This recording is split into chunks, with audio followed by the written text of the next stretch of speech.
Olá, estamos de volta com o Milênio Espírita, respostas ao coração e à razão. O nosso programa de hoje vai tratar de drogadição e espiritismo. O nosso convidado é Fábio Agostinho da Silva. Ele é espírita, trabalha em 2 centros, no CEPAG, que é o Centro Espírita Pedro Apóstolo de Jesus, e na Casa da Sopa. O tema que a gente vai falar refere-se exatamente a um dos assuntos mais polêmicos do momento, que é o envolvimento de seres com as drogas. Drogadição, já vou perguntando a você, é um vício do corpo ou vem da alma?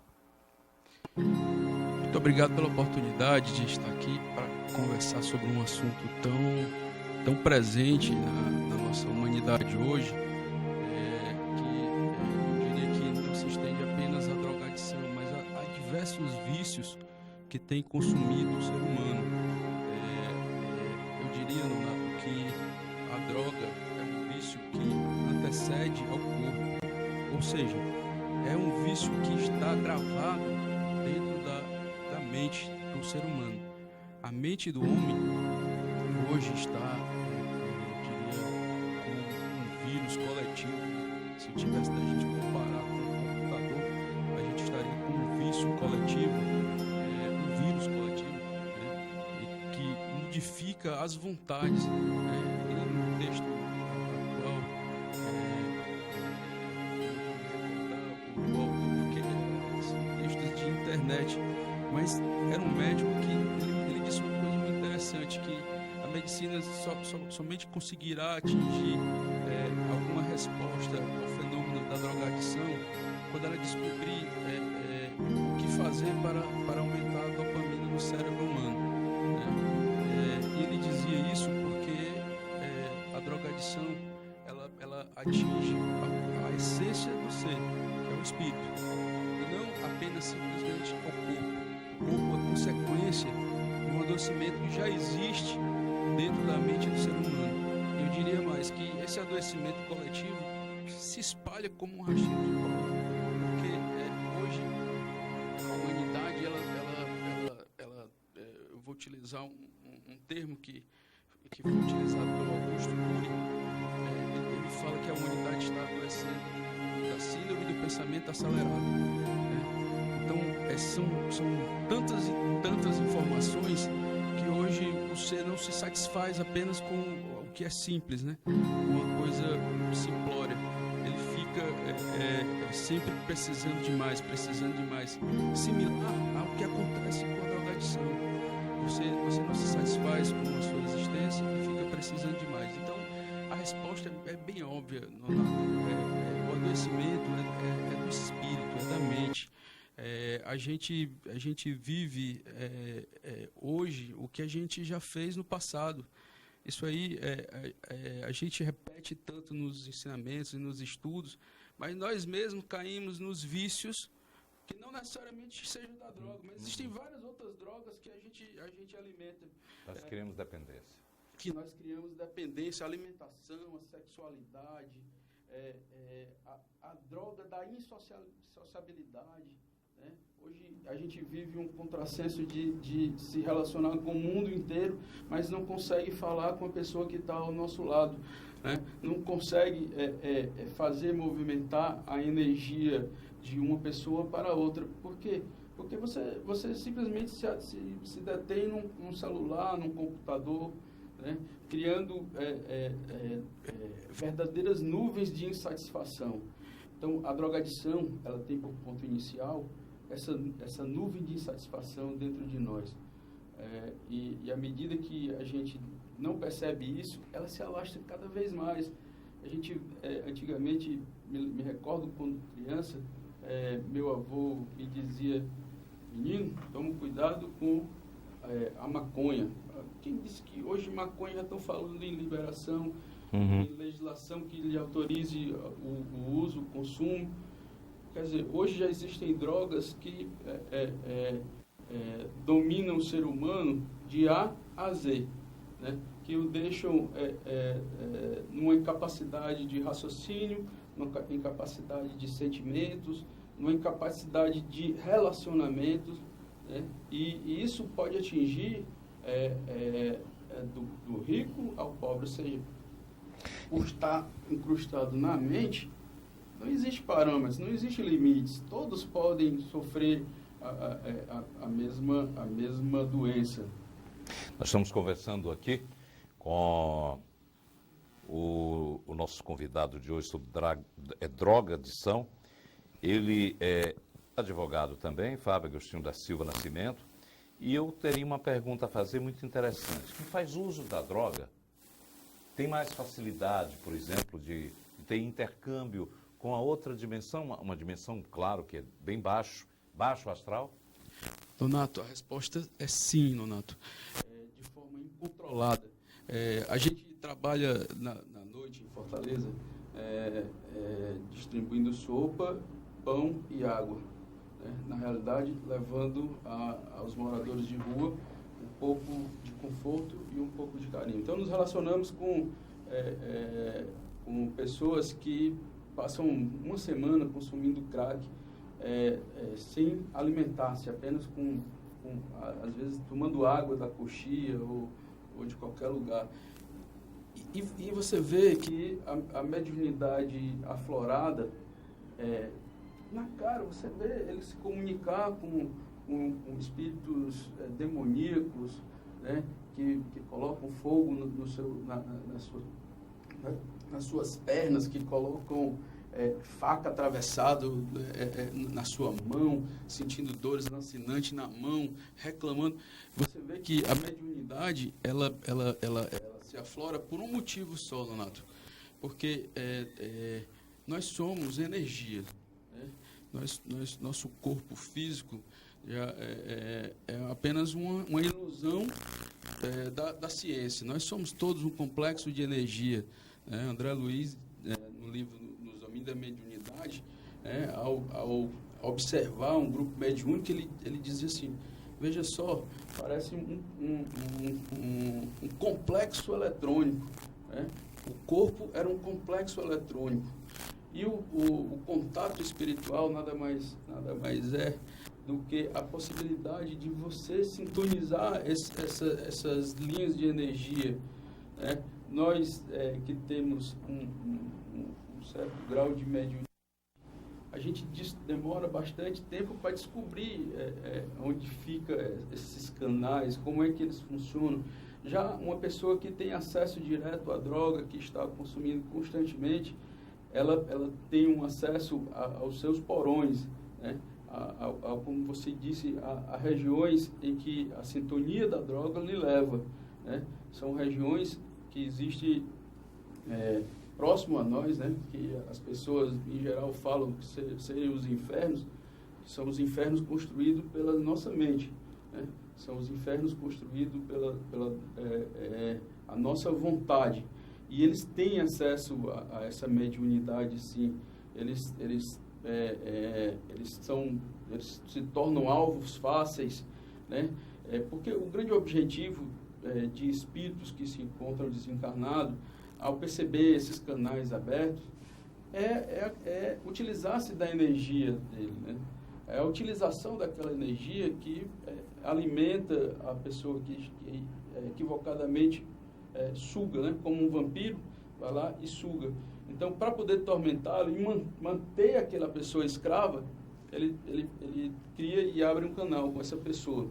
Então, você já me responde aqui uma pergunta de que existem grupos de espíritos que têm organizados até mesmo para difundir entre os humanos os vícios terrenos. Da mesma forma que na Terra a gente tem grupos organizados para fazer o fornecimento e abastecimento da droga nos mais diversos cantos do mundo, no mundo espiritual a verdade é a mesma, né? Na realidade, o mundo físico é apenas um reflexo daquilo que já existe no mundo espiritual.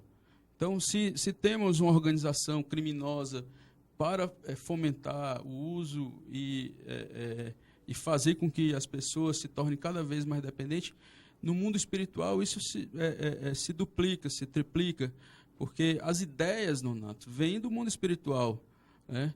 Então, existem verdadeiros laboratórios prontos e preparados para fazer a confecção da fórmula daquilo que vai ser fabricado na Terra posteriormente. Vários autores conseguem e nos transmitem essa informação, né? Drogas que são sintetizadas no mundo espiritual e que de repente aparece algum químico em algum lugar do mundo que chega a sintetizá-lo aqui. Então, a organização espiritual criminosa, ela existe sim, e ela existe de uma forma maior do que a gente pode imaginar. Então, às vezes, a gente não consegue perceber que ao nosso redor existem grupos especializados apenas para nos conduzir a um caminho, para nos conduzir a um pensamento. O mesmo se dizer para as drogas. Uma vez, em uma experiência assim, um tanto forte, nosso grupo da Sopa foi distribuir, com autorização dos traficantes lá no centro da cidade, do Oitão Preto. Uhum. O Oitão Preto é uma área realmente que você sente... Eu diria barra pesada. Pronto. Barra pesada. que resume. Bem, exatamente. E que você sente, ao respirar, você sente... você não precisa nem ser médium. Você se arrepia logo e já começa a sentir... então, a gente estava distribuindo sopa e um colega nosso, que era o nosso organizador nesse dia, estava atendendo um rapaz que sem as pernas, estava no chão, totalmente drogado, e ele estava atendendo esse rapaz. E um amigo que médium chegou e disse: Fernando, tem um espírito com uma arma apontada para a sua cabeça. E quando ele falou isso, todo mundo se arrepiou. E o nosso único antídoto é a música, né? É a música que faz com que as coisas... eleve o padrão e mental e, de repente, eles possam também ser afastados. Ser afastados e às vezes, até tratados, dependendo da situação. Ainda há pouco, vocês devem ter visto nos jornais e na internet o caso lá do Piauí, de uma presídio lá do Piauí, onde os presos internos simplesmente treinaram um camundongo para que ele fosse buscar a droga lá fora. Isso é um fato real, parece até filme de ficção, mas é tão forte o envolvimento das pessoas que são capazes de dominar e fazer com que um animal irracional cumpra as ordens deles. Isso está na qualquer rede social que você pegar e colocar, bota no Google lá que você vai ver. Uma outra coisa interessante sobre o envolvimento também do outro lado, há muito tempo ainda eu era estagiário nas redações do jornal O Povo e fui fazer matéria também de rua com eles. E eles falavam um termo que a gente vai dar umbral agora. Dar umbral. E eu disse: o que é dar umbral? Eu disse: a gente vai pegar um cigarro para ficar no umbral. Olha só a expressão de que é legitimamente incorporada ao mecanismo da literatura espírita. Umbral é uma situação da espiritualidade contada por André Luiz, onde estão situados os espíritos que não largaram ainda seus dramas pessoais, seus sofrimentos. Quer dizer, que a droga faz com que eles também sigam até mesmo a manter contato, intercâmbio com esse pessoal. Isso é uma constante, Nonato. Tem outro termo que se utiliza na rua, é o bruxado. Né? Não, irmão, eu estou bruxado. Quando você ouvir uma pessoa dizer que está bruxado, é porque ele está com uma bruxa próximo dele. Realmente é uma bruxa que ele consegue visualizar e o domina. O termo bruxado é um termo do umbral inferior. Né? Interessante. Até mesmo quem tem vícios, quem é dependente de alcoolismo, por exemplo, tem aquelas visões que são manifestadas nas coisas de alcoolismo, quando estão em situações, não é? Tem, sim. É incrível. Deixa eu fazer uma outra pergunta aqui a você. A casa espírita pode ser útil para o tratamento dessas pessoas de drogas? Essa é uma pergunta, Nonato, que ela movimenta uma realidade não muito boa, né?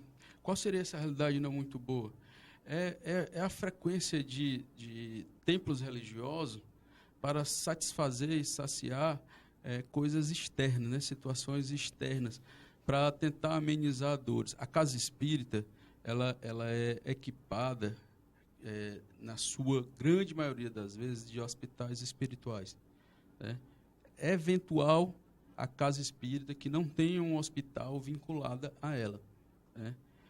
E o trabalhador espírita da casa e aquela pessoa que chega até a casa, ela tem um tratamento, por uma questão de obviedade, imediato, né? O que a gente chama de TE, né? Que a gente às vezes repete tanto, mas não se lembra o que está envolvido no TE.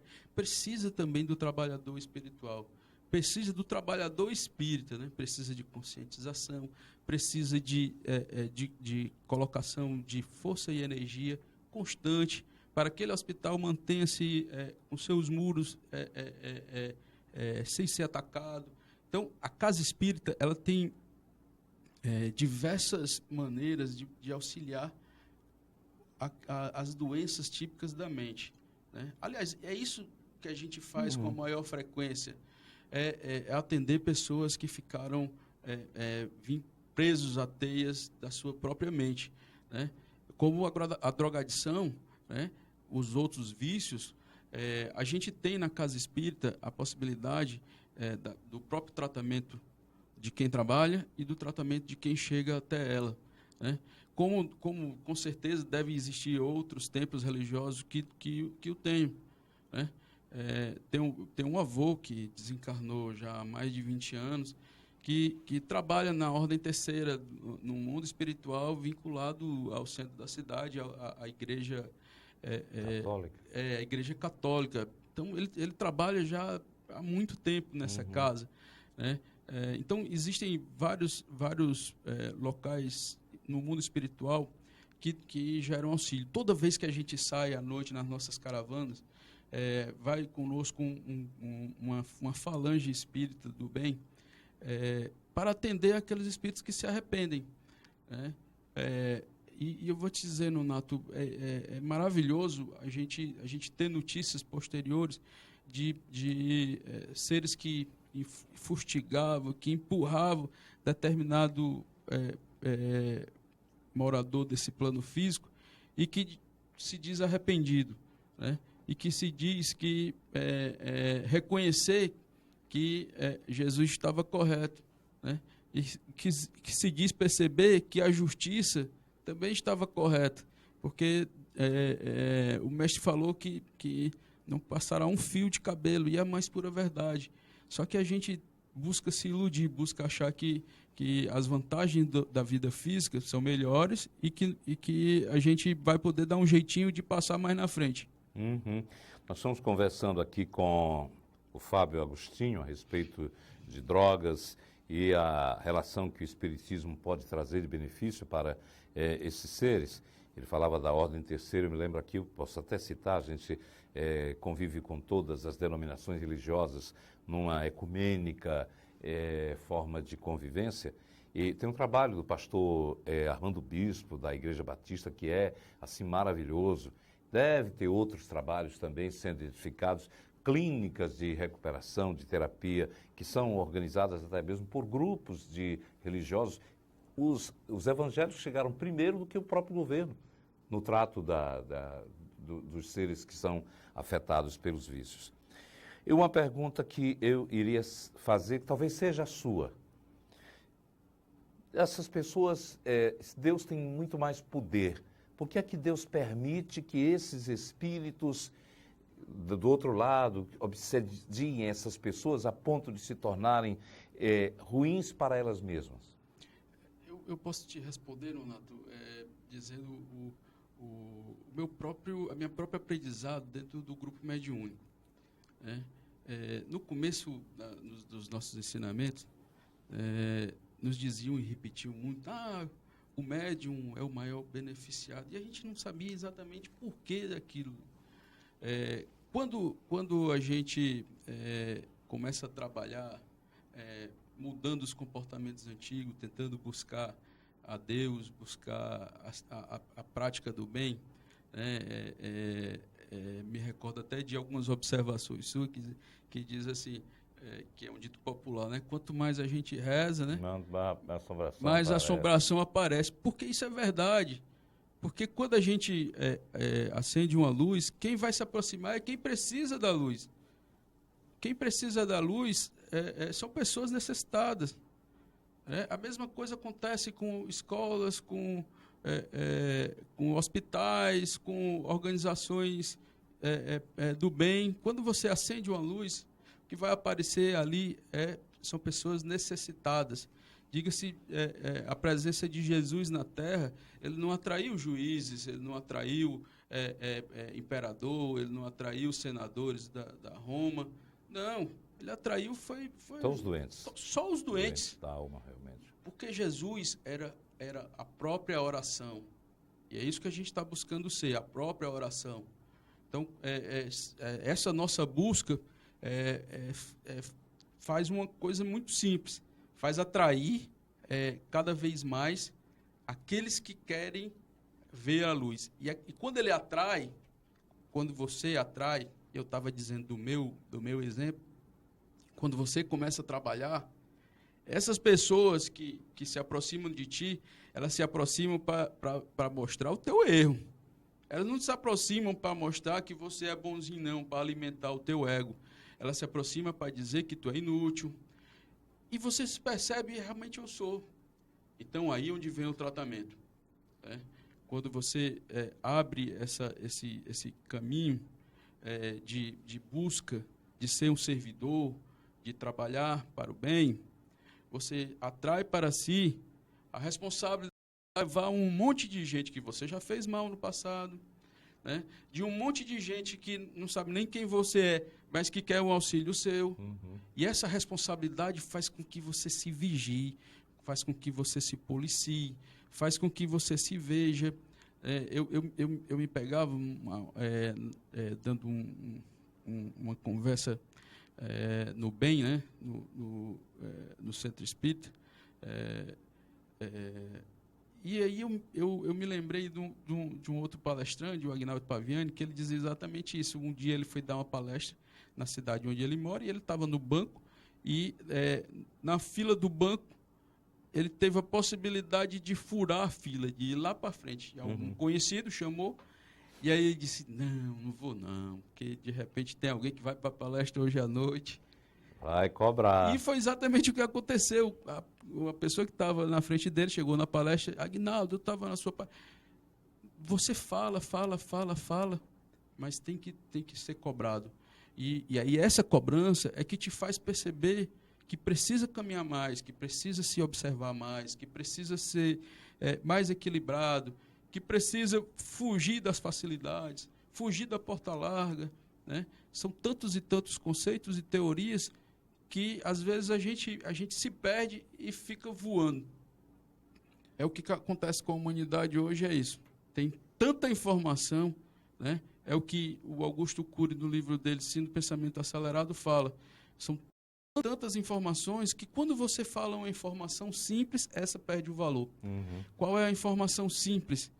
Acorde bem, fale com Deus, agradeça ao próximo qualquer tipo de favor, peça desculpa. Essas coisas são simples, mas a gente prefere o quê? Prefere ficar vinculado ao extraordinário, ao maravilhoso. Então, para poder o médium funcionar, ele tem que receber 10 espíritos. Tem que fazer um espetáculo. Um espetáculo. Não. o atendimento é simples, é como você atende seu pai, a sua mãe, com amor, com carinho, sempre. Você falou aí sobre a questão de fazer uma coisa, dizer uma coisa e fazer outra. Eu me lembrava aqui de que as palavras são anãs, gigantes são os exemplos, os modelos. Perfeito. E a oração, que você ainda há pouco citou, auxilia no tratamento dos drogados? Sem dúvida, Nonato. A oração auxilia no tratamento de qualquer tipo de vício, desde que haja uma percepção de que a oração é esse contato direto com Deus, né? Havendo essa percepção, é como se você entrasse num mundo mágico do amor, porque tudo se realiza, né? Jesus mesmo disse: vem por mim que o fardo é mais leve. Isso aí é o óbvio. Orar é fazer essa sintonia com Deus. Agora, lógico que você não vai poder pedir a uma pessoa que está sofrendo da drogadição naquele momento, que ele está no brau, né? Que ele faça uma oração. Às vezes você até consegue, como a gente... Se até juntasse no grupo, enquanto está se cantando, rezando ali, ele pode até estar acompanhando. Entrar, e a oração, ela tem um poder, que eu diria que seria mágico, né? Seria o poder de diminuir as pressões do mundo espiritual sobre você. Existem realmente barreiras energéticas que a oração possa realmente destruir? Sem dúvida, o evangelho sistematizado no lar, ele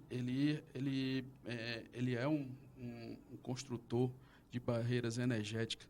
Porque quando você vibra, né, você está, naquele momento ali, lançando para o mundo, né, aqueles seus sentimentos e seus pensamentos bons, né, e os ruins também. Uhum. Né? E a barreira energética vai surgir na medida que esses pensamentos e sentimentos bons se repetem com constância, né? E ali vai se aproximar apenas aquelas pessoas idênticas, iguais, ou os que vão para tratamento, que vão ser atendidos. Né? A barreira energética, quando se diz, não é nada mágico, né? Que se faz, você constrói a cada pensamento que você lança, você constrói a cada sentimento que você coloca. Em regra, você me dizia que uma coisa que é uma barreira energética é trazer felicidade. No seu ambiente de trabalho, ao invés de estar reclamando do superior ou do inferior hierárquico, você está, na verdade, em comunhão, porque você está fazendo uma coisa que você gosta. Cantar, falar boas palavras, compartilhar o bem, compartilhar o que você tem. Isso tudo são meios de criar barreiras energéticas. E você só percebe quando você é atacado. A barreira energética ela existe porque você está constantemente alimentando. E deixa de existir quando você baixa a guarda e passa a ter sentimentos e pensamentos ruins. Você falou aí do papel do Evangelho no lar e rapidinho aqui, que estamos chegando ao final, e a importância da família em tudo isso? A família, hoje, ela tem se relativizado, né? A juventude tem afastado os conceitos antigos de família, né, para que a gente possa ter um conceito maior da família universal, né, para que a gente possa perceber que a família não está apenas dentro de casa. Mas, lógico, óbvio, que se eu consigo, dentro da minha família, ter amor entre meus filhos, entre a minha mãe, entre a minha esposa, eu consigo ter esse caminho de entrelaçamento. Aquelas pessoas que moram e vivem naquele ambiente familiar, e aí eu estendo também ao local de trabalho, eu estendo ao grupo mediúnico no centro espírita, ao grupo de trabalho A ou B. Você mantém essa força de familiar, um protege o outro. É óbvio. Então, muitas vezes, o meu teor de energia está baixo, e alguém pode chegar lá e me puxar esse teor de energia. Então, isso é o laço familiar, não necessariamente pai, filho, mãe, tio, não. O laço familiar está aqui entre mim e você. está aqui entre a equipe, entre todos nós. É a visão de que todos somos filhos de um mesmo Pai, né? Que nós podemos crescer puxando a mão, né? Por sinal, não existe crescimento isolado. A evolução é um processo solidário. Isso é verdade. Isso é verdade. Jesus disse: vós sois como o manco e o coxo, um se apoiando no outro. É isso. Se a gente conseguir perceber isso, e aí quando a gente consegue perceber isso, a gente afasta uma coisa que nós somos craques, que é o orgulho, né? O velho egoísmo, né? Olha, a gente quer agradecer ao Fábio Agostinho da Silva Nascimento pela excelente aula sobre drogadição e o envolvimento que a doutrina espírita nesse momento está incitando, no sentido de que você também possa ser tocado. Se você se interessou, procura um centro espírita perto de onde você está, em dias de evangelhos, de reuniões doutrinárias, em dias de atendimento também. Se o problema for de drogas, procura alguém no centro que possa dar um apoio e um encaminhamento. Até o próximo encontro. Obrigado pela sua presença. Fico feliz. Muito obrigado também.